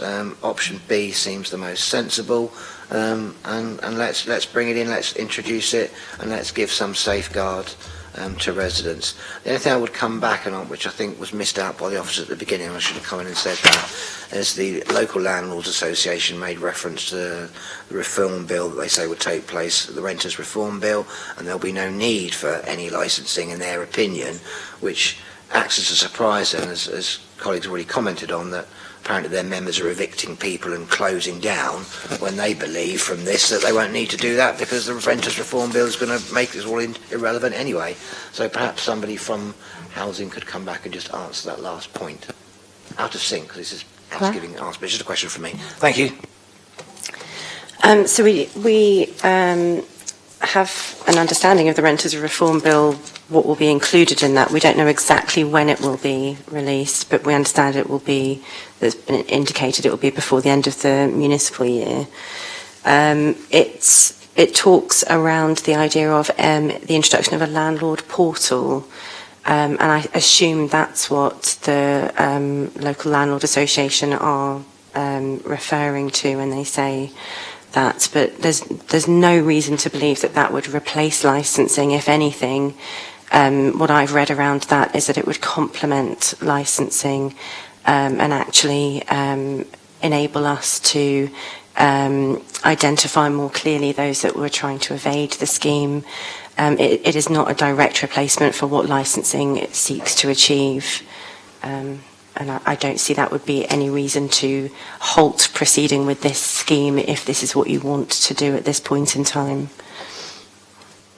Yeah, thank you. I mean, that clarifies what my interpretations of it were. Thank you. Thank you. Just before I go on to the decisions that we've got to make, I just want to also say thank you to Claire and her team for what is, I know how much work went into this report and the toing and froing back to Cabinet as well, so thank you. But also thank you to the other support mechanisms that are in place, which I think may talk to the worries about any properties in the private rented sector that aren't covered by this, that there are really robust mechanisms for actually supporting. We know that it's it's not easy out there. We know that all of us across the whole city are having issues with private rented sector properties, but there are other mechanisms there. So I just wanted to highlight that. The only other thing I wanted to say is that both of the two extreme arguments make real one-size-fits-all assumptions about landlords. Like, Lee paints a picture of his responsible, approach to being a landlord. I put myself in that case. I don't have property in this city, in the sense that my tenants come first because they are paying rent, and therefore I should honour that and give them the best home possible. So not all landlords are like that, but also equally not all landlords are going to chuck out people on the street, are going to pass on a couple of pence cost to buy thousands of pounds a month, etc. So I think that's why the pragmatism of actually moving forward with this is probably the sensible way. And the last thing I want to do, just to finish on a positive, is I actually do believe that I think we're all on the same page about what we want for people, and I don't think we should ever underestimate the importance of a home and the influence that has on outcomes.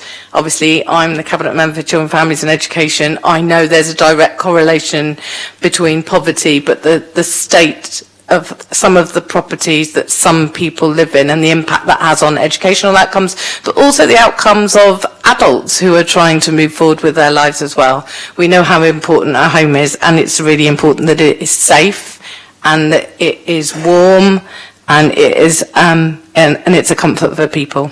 So I think that's the end of the discussion about it. So let me try and get these decisions made. I think, Cabinet, the first decision we have to make is whether we, having had regard to all of the report and everything, that we want to move forward with decision. So the Cabinet have regard to all responses to the statutory consultation with matters and consider whether additional licence scheme for HMOs in the city should be introduced.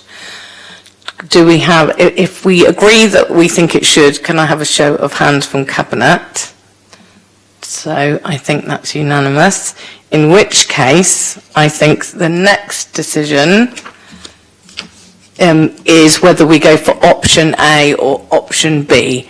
Cabinet, does anyone think that we should go for option A, which is the 5-year licence term? No. So I'm assuming by my powers of deduction that you want a licence scheme and you don't want A, that you want B. Yes, show of hands for B. Okay. So if option B is preferred, which it is, we're approving the policy for landlord accreditation contained in Appendix 8. Yes. And instructing officers to present a further report to Cabinet before September 2023 with proposals to alter the mandatory HMO licensing model, fee structure and licence conditions to create consistency between mandatory and additional licensing of HMOs. Yes? Yes. And then 2 further decisions to make. The next one is that Cabinet approved the updated private sector housing enforcement policy in Appendix 3 and its implementation from the 1st of December. Yes. And finally, that we approve the updated private sector housing HMO space and amenity standards document contained in Appendix 4 and implementation for the 1st of December. Yes. Thank you very much for all those decisions. And thank you for your deputation, Cal, and thank you to Claire and the team for the report. The next item is Treasury Management Mid-Year Review 2022-2023. Over to Mr. Ward. Oh. Sorry, because no, this is nothing personal to Mr. Ward, but I do need to leave, so I'll have to leave at this juncture. Thank you. Bye-bye. Thank you, Chair. So the report before you is the Treasury Management Mid-Year Review. This is a noting report for you. We bring it to you because it's best practice for us to report on the Council's Treasury Management activities for the first half year. The report actually states that the Council has remained within its Treasury Management policy and all of its indicators that were set by full Council back in the 15th of March of this year. It will go on to full council as well, as is required by best practice. And as I said, it's simply a noting report. I'll pause at this point before I talk further, but just so that you can reflect and consider the recommendations in this report in the first instance. Anyone got any comments about this? No. So we note that report, and related to that and following on to it is we became aware at the weekend, there was a newspaper article about certain investments, particularly with the focus on Qatar at the moment, and so we have brought an urgent paper to this meeting, which I will allow Mr. Ward to speak to briefly. Thank you, Chair. So, yes, there was a reported article in The Guardian that suggested that the Council had invested £60 million with Qatar National Bank. It's probably fair to describe, this is part of our Treasury management activities, as mentioned in the previous report. It's probably fair to describe these as deposits rather than investments. Investments imply something of a much more long-term nature into a particular organisation. But there's an opportunity for us here to reflect on what we describe as our environmental, social and governance requirements that are imposed upon us, or imposed, not quite imposed, that they are things that we would like to, that we actually do as part of our Treasury management activities. So the first thing to state, I think, is that the Council's never had at any one time £60 million invested with Qatar National Bank. The current position is that the Council has £15 million worth of, let's call them deposits, invested with Qatar National Bank, and they mature, all of those, it comprising 3 separate deposits. Each of those, or all of those, will have matured by February 23. It's probably important for us to consider what our environment, social and governance arrangements are. So we make any deposits that we have in that context. So whilst our first responsibility, and there's legislation that sits behind this, our first responsibility is the safeguarding of public funds, but we still do that in the context of I'll call it ESG, environmental, social and governance policy. We still do it in the context of an ESG framework. The ESG framework that we use has got, or considers, 35 key issues. So there's a number of requirements that we seek to satisfy before we make a deposit with an institution. Some of those actually relate to human capital. So there's at least 4 that relate to human capital, and when we use the ESG screening process as part of our consideration, we look to see whether any of these institutions are described. There's a scale that's used which ranges from laggards to leaders. The Qatar National Bank is rated as being above average, so it's not a laggard, and it's laggards that we exclude in any investments that we seek to make. In the instance of Qatar National Bank, the screening process is not sophisticated enough to identify that that particular institution is 50% state-owned, and then use that state ownership to affect a rating around human rights responsibilities. So I think it's important to recognise that any evaluation that's undertaken is undertaken on the institution. It's not undertaken on where that institution is domiciled. That said, we are quite at liberty to change our Treasury management process at any point. We don't need a resolution to do that. And we are now seeking to overlay onto that screening process a process that would identify any institutions that have either significant or influential control by the state, if that state has a particular poor human rights record, then we would avoid investments in that particular institution. And clearly, in this instance, once those investments mature, or deposits mature, and we have legal contracts with these, so we can't withdraw them early.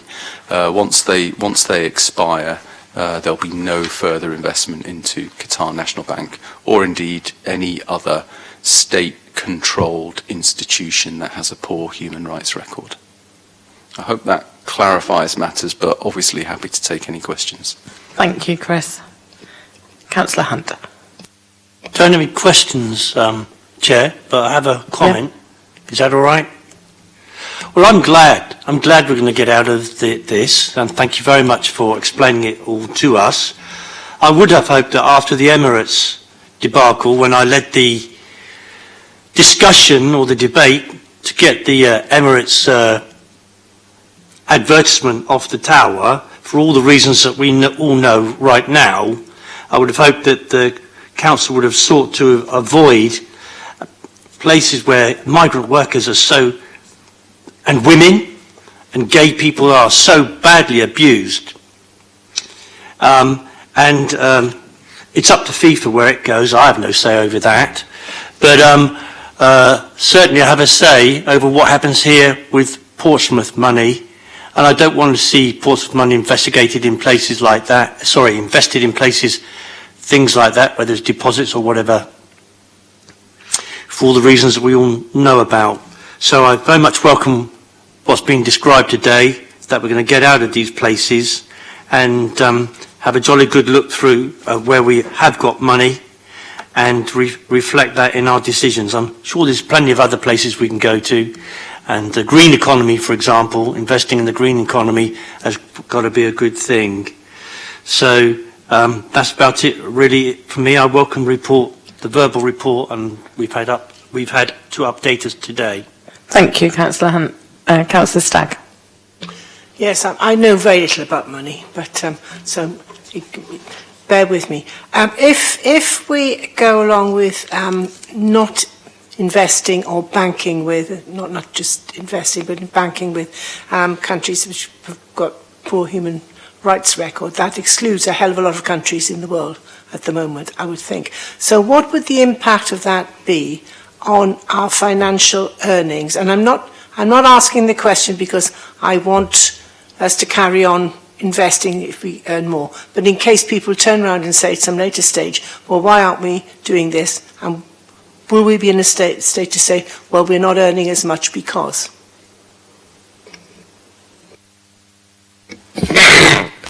If I can start by making the distinction between investing or depositing funds in an institution rather than a state. It may well be, I mean, the screening policy that we have is focused on institutions, it's not focused on the state.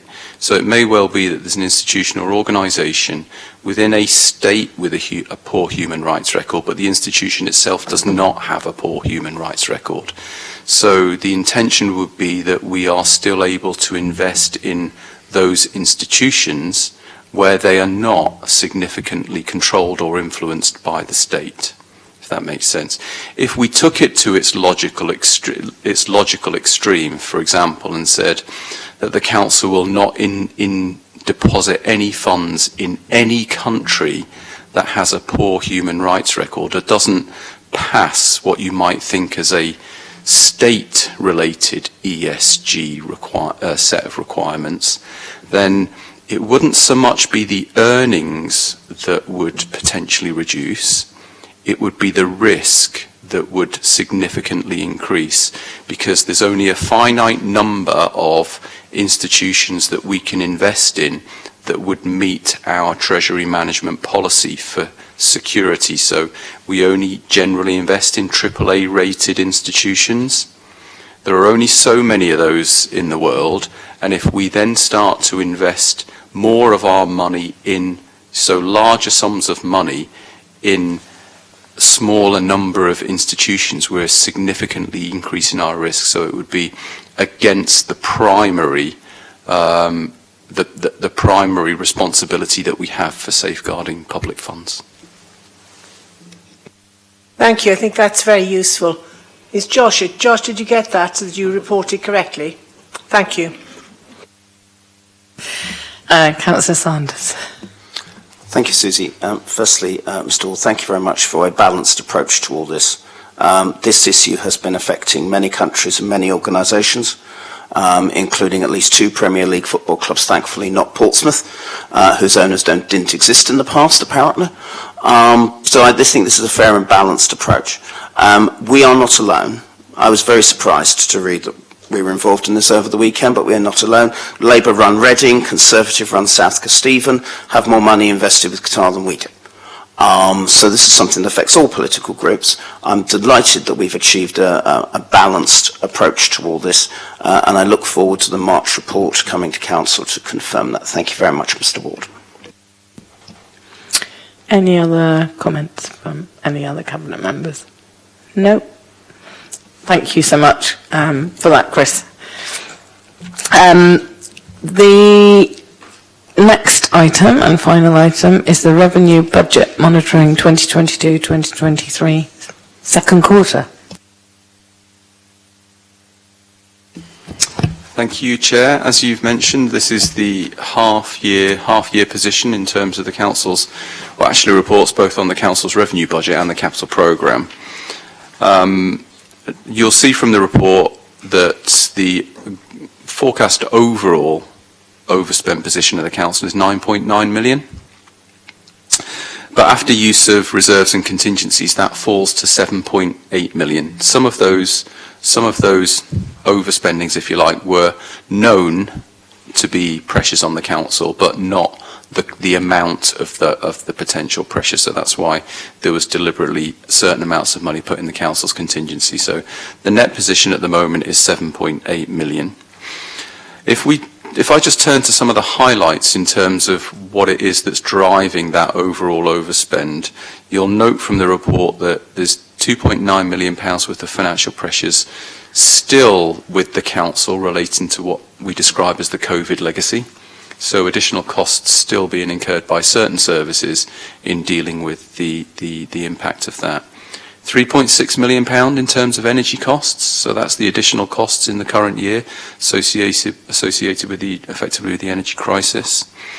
3.8 million in terms of the pay award. Obviously there's the cost of living crisis that the country's grappling with at the moment, and hyperinflation across the country. So in overall terms that relates to a pay award of on average 6.9%, but with inflation running certainly now at over 11%.